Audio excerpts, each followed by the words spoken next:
Konflik antara Kamboja dan Thailand adalah salah satu sengketa perbatasan paling dikenal di Asia Tenggara. Meskipun tidak sampai meledak menjadi perang skala penuh, konflik ini menimbulkan ketegangan serius dan berdampak luas, baik bagi kedua negara yang berseteru maupun kawasan di sekitarnya, termasuk Indonesia.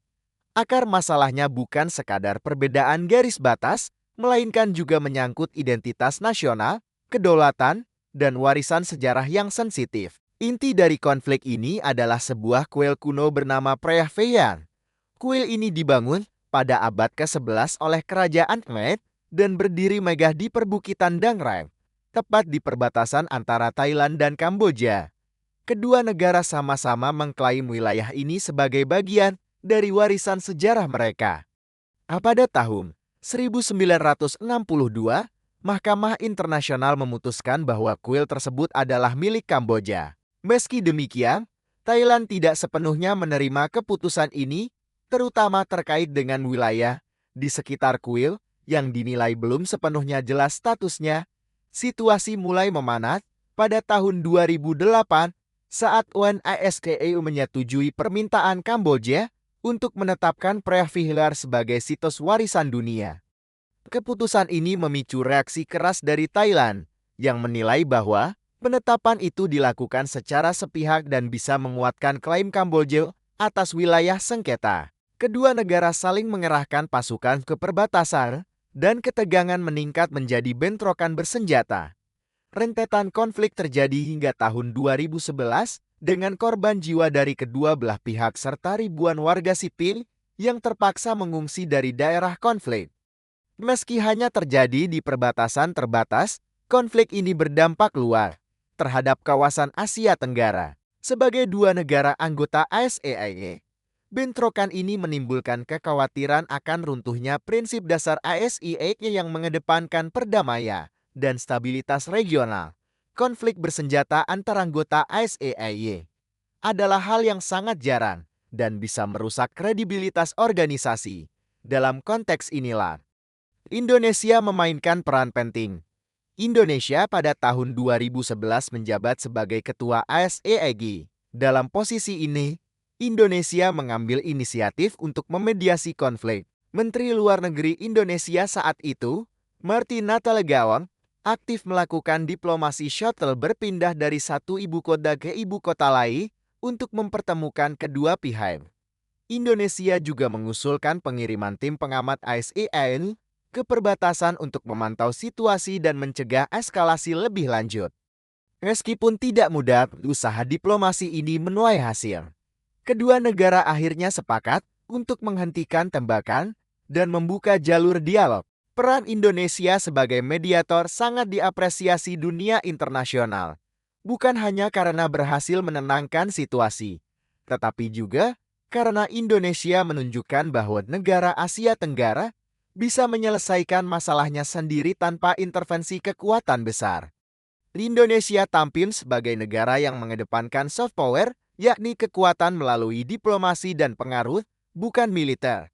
Namun peran Indonesia tidak berhenti di meja mediasi saja. Konflik ini menyadarkan pemerintah bahwa stabilitas kawasan sangat memengaruhi kepentingan nasional. Ketika dua negara ASEAN berkonflik, dampaknya bisa meluas pada sektor ekonomi, perdagangan, dan keamanan. Misalnya, ketegangan di perbatasan membuat jalur distribusi barang terganggu, pariwisata menurun, dan investasi menjadi tidak stabil. Indonesia, yang juga bergantung pada jalur perdagangan ASEAN, berisiko terkena dampak jika konflik terus berlarut-larut. Dari sisi politik luar negeri, konflik ini menjadi ajang penguatan posisi Indonesia di ASEAN. Selama ini, Indonesia dianggap sebagai negara dengan pengaruh paling besar di Asia Tenggara. Dengan berhasil menengahi konflik ini, Indonesia mempertegas statusnya sebagai pemimpin regional yang bisa diandalkan.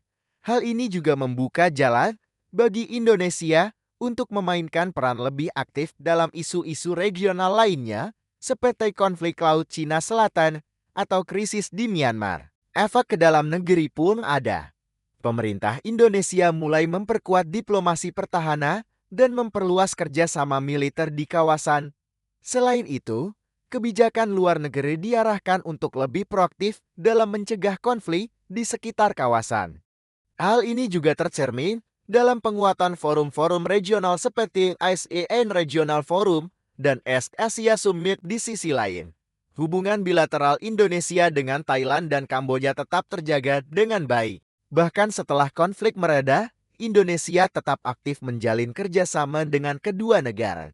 Dalam banyak hal, Indonesia menunjukkan bahwa menjadi mediator tidak berarti harus memihak, melainkan menjaga keseimbangan dan mendorong solusi damai yang adil bagi semua pihak. Konflik ini juga membawa pelajaran penting bagi ASEAN secara keseluruhan. ASEAN selama ini dikenal sebagai organisasi yang mengedepankan prinsip non-intervensi. Namun dalam kasus ini, prinsip tersebut ditantang oleh realitas di lapangan saat dua negara anggota saling serang.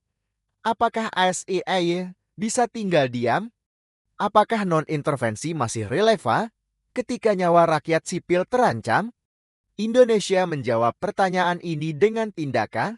Alih-alih bersembunyi di balik prinsip, Indonesia menawarkan solusi konkret. Hal ini kemudian menjadi pijakan dalam pembentukan ASEAN Political Security Community yang bertujuan memperkuat kerjasama politik dan keamanan antar anggota. Sebuah langkah penting menuju ASEAN yang lebih solid dan tanggap terhadap krisis. Pada akhirnya, konflik Kamboja-Thailand bukan hanya cerita tentang perebutan kuil kuno, ia adalah refleksi dari tantangan besar yang dihadapi negara-negara di kawasan dengan sejarah panjang dan batas wilayah yang kadang tidak jelas. Ia juga menjadi bukti bahwa perdamaian itu rapuh dan tanpa kerjasama, hal-hal kecil bisa berubah menjadi krisis besar. Indonesia, dalam hal ini, menunjukkan bahwa kekuatan bukan hanya soal senjata. Kekuatan juga bisa berarti kemampuan untuk mendamaikan, menjembatani, dan menjaga stabilitas. Di tengah dunia yang semakin terpecah, ini adalah peran yang sangat penting. Meski kini situasi di perbatasan Previher sudah jauh lebih tenang, ketegangan sesekali masih muncul. Namun upaya penyelesaian konflik terus berjalan, baik melalui jalur diplomatik maupun penguatan kerjasama bilateral. Indonesia tetap konsisten mendorong upaya damai dan menjadi contoh bahwa stabilitas regional hanya bisa dicapai jika setiap negara aktif menjaga komunikasi, toleransi, dan saling pengertian. Bagi masyarakat Indonesia, konflik ini menjadi pengingat bahwa meski kita hidup di negara yang relatif damai, ketegangan di negara tetangga bisa membawa dampak nyata. Kita bukan hidup dalam ruang hampa. Dalam dunia yang saling terhubung seperti sekarang, satu konflik kecil di ujung perbatasan bisa mengguncang seluruh kawasan. Oleh karena itu, memahami dinamika politik luar negeri, termasuk konflik seperti ini, sangat penting. Kesimpulannya, konflik antara Kamboja dan Thailand adalah pengingat bahwa sejarah dan batas wilayah masih bisa menjadi sumber konflik, bahkan di era modern. Namun lebih dari itu, ini juga menjadi panggung bagi Indonesia untuk memainkan peran strategisnya di kawasan. Dengan mengedepankan diplomasi dan kerjasama regional, Indonesia menunjukkan bahwa perdamaian bukanlah ilusi, melainkan sesuatu yang bisa diperjuangkan asal ada niat usaha dan kepemimpinan yang kuat. Jika kamu suka konten sejarah dan geopolitik seperti ini, jangan lupa like, share, dan subscribe. Tulis di komentar, menurutmu, seberapa penting peran Indonesia dalam menjaga perdamaian regional?